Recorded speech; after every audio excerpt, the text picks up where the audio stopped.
Pessoal, eu estou aqui com o nosso material didático aberto, ó, na seção Organize as Ideias.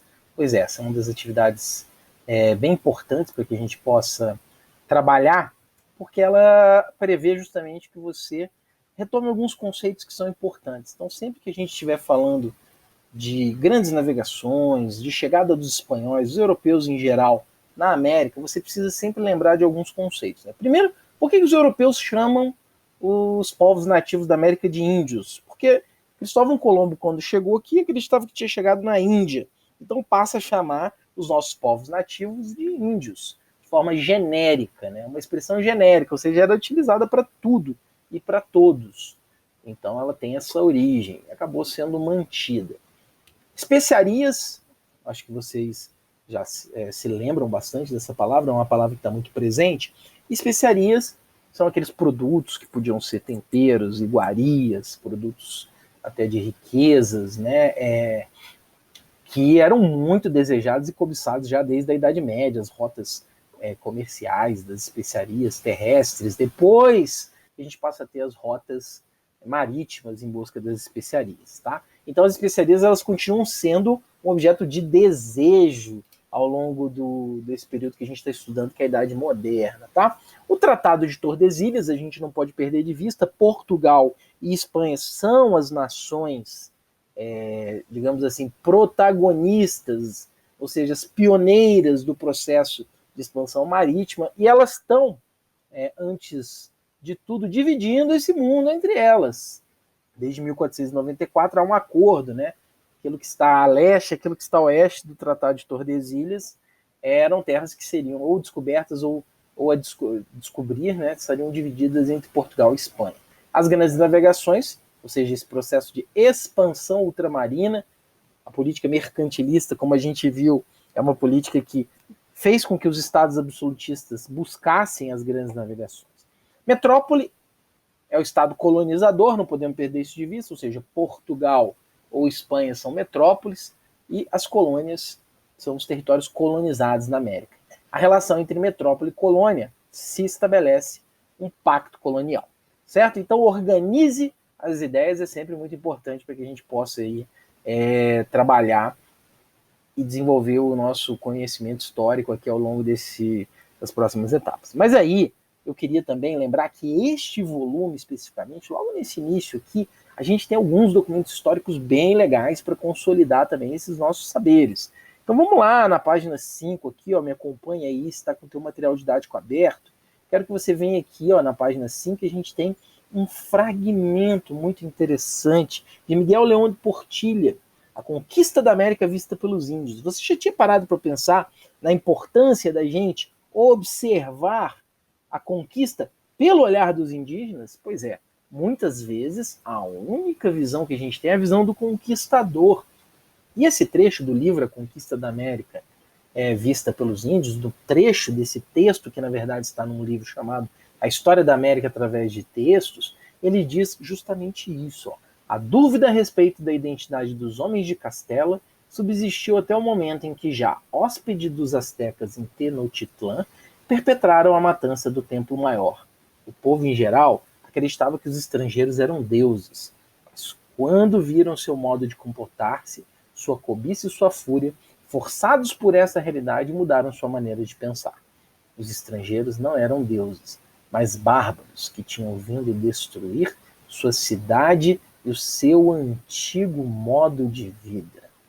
Pois é, pessoal, esse fragmento mostra então o impacto do contato entre o espanhol e o indígena, né, e os nativos, ao perceber a ganância, a força e a violência dos colonizadores. Então isso é muito importante de ser observado.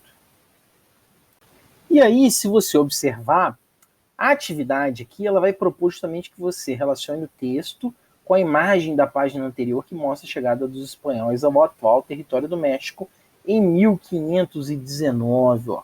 Cortés chegando pelo mar, né? E aí ele é confundido então com Deus, essa prostração, essa reverência ao colonizador. Perceba então que aqui é interessante você fazer essa relação dessa percepção dos estrangeiros como violentos, em contraposição àquela primeira percepção dos estrangeiros como deuses, tá bom? E aí você vai fazer essa interpretação desse documento aqui, tá? O que muda fundamentalmente a visão dos astecas em relação aos colonizadores é a violência. Eu queria também dar destaque a uma outra, a um outro documento que está aqui disponível para nós, que é um outro trecho também, que é para a gente entender um pouquinho, né? E às vezes a gente se pergunta, mas por que há essa conquista, né? Por que essa conquista se deu efetivamente? Será que essa conquista aconteceu exclusivamente por causa só da violência em si? Mas essa violência só foi possível por causa da superioridade tecnológica. Então, ó, olha o que o documento aqui mostra. É um trecho do livro Espelhos, de Eduardo Galeano, que mostra isso. A pólvora, o aço e os cavalos eram novidades incompreensíveis. Os bastões indígenas não conseguiam nada contra os canhões e os arcabuzes. Não sabe o que é arcabuz, pessoal? Os arcabuzes, ó, antigas armas de fogo portáteis, certo? As lanças e as espadas, nem as couraças de pano contra as armaduras de aço, nem os índios a pé contra aqueles guerreiros de 6 patas que eram a soma do ginete e seu cavalo. Aqui também tem, ó, ginete é o cavaleiro armado. Viu? Teve dúvida? Lembre-se que a gente tem aqui o nosso glossário. E não eram menos desconhecidas as doenças, a varíola, o sarampo, a gripe, o tifo, a peste bubônica e outras involuntárias aliadas das tropas invasoras. Perceberam, então, que a conquista pela violência só se deu por causa da superioridade tecnológica, por causa de um uso da violência, mas também por causa de outras questões, como, por exemplo, a doença. Então, os nativos saíram extremamente prejudicados nessa batalha. Primeiro porque foram violentados em todos os aspectos que a gente pode compreender. Então, pessoal, para a gente fechar aqui, eu queria que você viesse comigo aqui nesse ritmo de história que a gente está trabalhando aqui, bem bacana. Lá no final da página 9, a gente tem mais uma das sessões interpretando documentos. Essa sessão tão importante do seu material didático, que é muito bacana que você sempre dê uma atenção especial a ela, porque ela traz para vocês os documentos históricos, né? E a gente tem aí um relato de um europeu, um membro da Igreja Católica, Frei Bartolomeu de las Casas, que em 1552 publicou uma obra que denunciava, como você está vendo aí, a violência dos conquistadores e dos colonos espanhóis contra as populações nativas da América. Pois é, às vezes a gente se pergunta assim, professor, todo espanhol, todo europeu era favorável à violência contra a população indígena da América? Não. A gente tinha muitos que denunciavam, que questionavam, principalmente dentro dos valores cristãos, né? Pois é. E aí, olha que interessante, o livro do Bartolomé de las Casas se chama O Paraíso Destruído, a sangrenta história da conquista da América, certo? E aí ele vai falar isso aqui pra gente, ó. Com que direito haveis desencadeado uma guerra atroz contra essas gentes que viviam pacificamente em seu próprio país? Por que os deixais em semelhante estado de extenuação? Os matais a exigir que tragam diariamente seu ouro. Acaso não são eles homens? Acaso não possuem razão e alma? Não é vossa obrigação amá-los como a vós próprios? Então, vê, Bartolomé de las Casas está invocando o espírito cristão para questionar como é que um cristão pode maltratar o seu próximo. Então, Bartolomé de las Casas, diferente de outros espanhóis, entendia que os indígenas eram sim seus próximos e precisavam ser tratados como irmãos, né?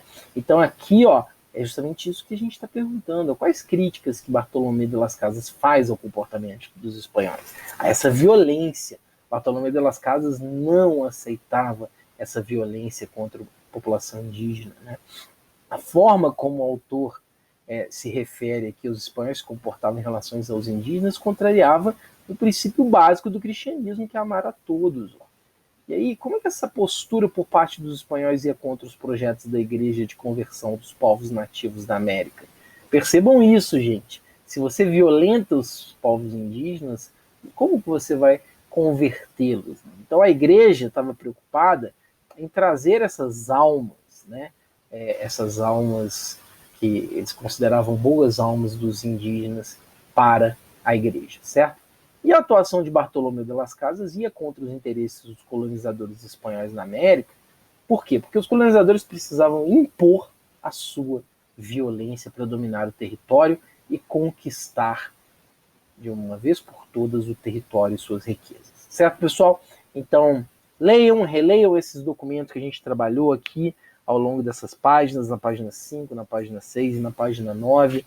A gente conversou um pouco sobre o Organize as Ideias na página 3, que você vai conseguir aí ter um panorama bem interessante desse conteúdo que a gente começou a estudar agora, que é o processo de colonização espanhola na América. Beleza, pessoal?